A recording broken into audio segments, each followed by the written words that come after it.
Hola a todos y a todas. Este es un video de retroalimentación acerca de la primera guía que fue entregado de filosofía. Así que vamos a ver de manera breve cuáles son los puntos principales acerca de esta primera guía para quienes que todavía a lo mejor necesiten colocarse al día con esto, les puede servir y que sirva también de repaso. En primer lugar, hicimos una conexión sobre qué cosa es la filosofía y cómo está conectado con el tema del pensamiento. Acá dice, por ejemplo, que la filosofía es entendida como un ejercicio del pensamiento. Ya. Primero veamos qué cosa significa la palabra filosofía. Filosofía, en términos generales, si nosotros vamos a la raíz de la palabra, nos vamos a encontrar que es una palabra compuesta. Filo y sofía. Filos, si lo tuviéramos que hacer una traducción más o menos rápida, esto sería traducido como amigo, y Sofía sería sabiduría. ¿Ya? Entonces, esto en términos generales es como una especie de anhelo a la sabiduría, y en algunas ocasiones, si uno lo busca, por ejemplo, en internet, la palabra filosofía también lo puede encontrar como amor a la sabiduría. ¿Ya? Entonces, lo que quiere decir es que se trata de todas aquellas personas que intentan de llegar al conocimiento, intentan llegar a la verdad de las cosas. Entonces, cuando nosotros vemos esta primera parte que dice sobre la filosofía y el pensamiento, dice la filosofía se entendió como un ejercicio del pensamiento que permite reflexionar distintas áreas del conocimiento y de la práctica humana. Me gustaría que nos quedáramos con esta palabra que es importante, que es reflexionar. ¿Qué significa reflexionar en términos generales? Es volver a pensar, es no quedarse con la primera idea que se nos fue entregada y volver a replantearnos si aquello que nosotros consideramos verdadero es realmente verdadero o no, o quizás puede existir otra verdad que nosotros no conocíamos, o al menos colocarlo en duda. Eso ya sería un ejercicio filosófico.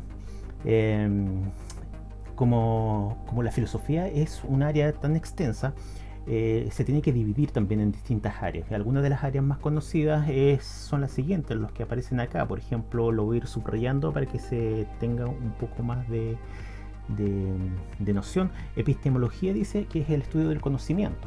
¿Qué cosa es lo que estudia la epistemología? ¿Cuáles son los límites que tiene el ser humano para acceder al conocimiento? ¿Hasta dónde nosotros podemos llegar con nuestras capacidades mentales, nuestras capacidades cognitivas? ¿Hasta qué punto podemos llegar a conocer? Eso es la epistemología. En la número 2 teníamos como ejemplo el estudio de la realidad. Cuando nosotros nos preguntamos, por ejemplo, si la realidad está de manera externa a nosotros, o sea, en el mundo exterior, o quizás para algunos la realidad es algo interno, que nosotros construimos nuestra propia realidad. Entonces hay dos posiciones distintas que los estudiosos de la metafísica se han encargado de desarrollar. Después está la ontología. Acá dice que la ontología es el estudio del ser y de la existencia. Lo voy a subrayar. El estudio del ser y de la existencia. Ontología en términos generales es como el estudio de los entes. Los entes son las cosas, una mesa, una silla, pero al mismo tiempo el ser humano también se transforma en un ente porque convive con todo este tipo de cosas. Entonces por eso que la ontología estudia las cosas, pero también a los seres humanos que se relacionan con estas cosas. Y después, como número 4, está la ética y la moral, que es en resumen de lo que se trata también esta primera parte de la guía, que se trata con el estudio del comportamiento humano. ¿Ya? Y existe una diferencia entre ella también, entre ética y moral, que lo vamos a ver enseguida. Pero antes de eso existía una pequeña actividad acá, en el cual dice, de acuerdo a lo anterior, ¿qué otros campos de estudio crees que se puede ocupar, la filosofía? ¿Ya? Entonces había un cuadrito donde están los 4 puntos y aquí había un ejemplo, que el arte, por ejemplo, se ocupa del estudio de la belleza. Pero existen innumerables disciplinas o áreas en las cuales la filosofía se puede hacer cargo. No solamente de las más formales, sino que las informales también. Yo podría anotar aquí, por ejemplo, el deporte, por dar un ejemplo. El deporte. ¿Ya? ¿Y qué podría estudiar la filosofía acerca del deporte? No sé, por ejemplo, podría estudiar los beneficios emocionales que deja la actividad física. ¿Ya? porque sabemos que el deporte hace bien para el cuerpo, ¿cierto? Para estar bien, con una buena condición física, pero también sabemos que el deporte trae beneficios emocionales, nos hace sentir mejor, entonces la filosofía también se puede encargar de esa parte. Entonces aquí tienen que, en la guía, la idea era ir colocando otros puntos, otros ejemplos en el cual la filosofía, por medio de la reflexión, recuerden que la reflexión es volver a pensar, se puede hacer cargo de ciertas actividades, ¿ya? Entonces podríamos colocar aquí, a ver, podríamos colocar la cocina, ¿cierto? Podríamos colocar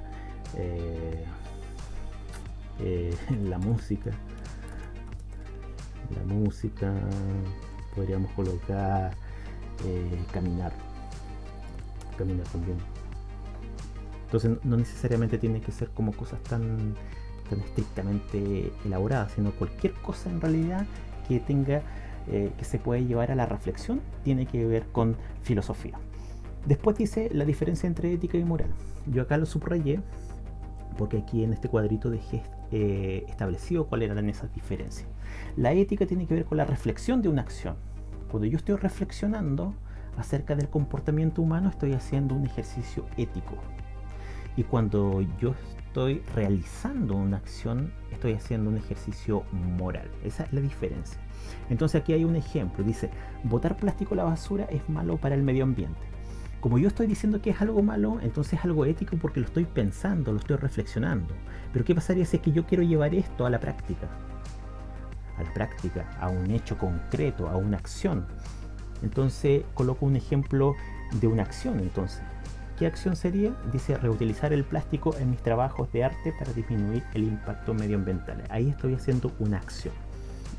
Coloquemos otro ejemplo como para que esto tenga un poco más de sentido.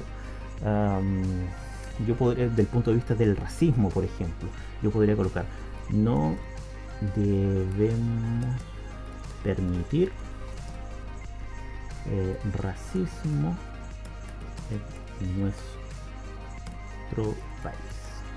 A propósito de lo que está pasando también después de la muerte de George Floyd, nació nuevamente el tema del racismo en el mundo, que se había olvidado, pero parece que ahora vuelve a tener importancia. Entonces aquí tenemos en esta primera parte un ejemplo de ética, porque yo estoy pensando que no debemos permitir el racismo en nuestro país. Eso es una reflexión ética. Ahora, ¿cómo llevo a la práctica eso? Ese mismo tema, pero ¿cómo lo llevo a la práctica? A la práctica lo podría llevar de la siguiente manera. Respetar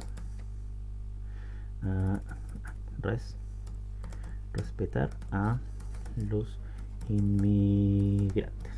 Claro, yo tengo que llevar a cabo lo que estoy pensando éticamente. Si se dan cuenta, mi ética y mi moral tienen que ir de la mano, tienen que ir juntos. Yo no podría decir ya evitemos el racismo, pero después voy a tratar mal a los inmigrantes. No, tienen que ser las dos cosas al mismo tiempo. Mi ética, mi reflexión, tiene que ir de la mano con mi acción moral. Esas son las diferencias generales de esta parte. Después venía un ejercicio donde ustedes tenían que reflexionar sobre un problema ético-moral, donde tenían que contrastar qué cosa era más importante. Si una norma social, como por ejemplo no robar, o salvar la vida de una persona. Voy a leer esta parte, que como es cortita, para hacer para el recuerdo de lo que significa esta actividad. Dice, si robar es una acción moralmente malo y además socialmente es castigado como una falta grave dependiendo del tipo de robo y de la ley que esté en vigencia, ¿qué opinión te sugiere una persona que roba un medicamento en una farmacia para salvar la vida de otro? ¿Esa persona, a tu juicio, hizo lo correcto? Entonces ahí ustedes tienen que contrastar si esta acción que realiza esta persona es correcta o incorrecta de acuerdo a su opinión personal. Aquí no vamos a decir que hay una respuesta mala o una respuesta buena. No, a mí me interesa cuál es el desarrollo de esta idea. ¿Cómo ustedes piensan de que esta persona, si actuó bien, por qué actuó bien? Y si actuó mal, ¿por qué actuó mal? Ahí tienen que contrastar ustedes esa posibilidad. Y lo último era este ejercicio donde tenían que elaborar un meme. Primero tenían que ver el meme y después dice, y luego desarrolla la siguiente actividad. Esta parte era importante porque estaba aquí y que es importante siempre en las instrucciones que lo revisen. Dice, para responder adecuadamente al siguiente, adecuadamente sigue el orden de los números. ¿Por qué? Porque aquí estaba dividido la actividad en números. Tenemos 1, abajo está número 2, después estaba acá arriba el 3 y el 4. Ya, entonces primero teníamos que observar el meme simplemente y entender de qué se trataba. Ayudar al medio ambiente, el personaje decía no, y después dice subir historias de que se muere el planeta, eso sí. Entonces acá abajo ustedes tenían que comentar cuál era la crítica moral que se hace en este meme. Después ustedes, aludiendo al mismo meme, al mismo tema que está acá, que es el medio ambiente, ustedes tenían que crear su propio meme. Yo de verdad pensé que esta actividad iba a ser más fácil porque uno está mirando memes todos los días, pero algunos lo dejaban en blanco. No sé si no entendieron muy bien la actividad o se le hizo realmente difícil en el meme, pero no sé. Pero bueno, aquí había que realizar un meme, entonces siguiendo los mismos parámetros que estaban acá. Y después abajo había que comentar su propia creación, lo que ustedes habían hecho. Eso es todo, eso era la primera guía. Lo dejamos hasta acá.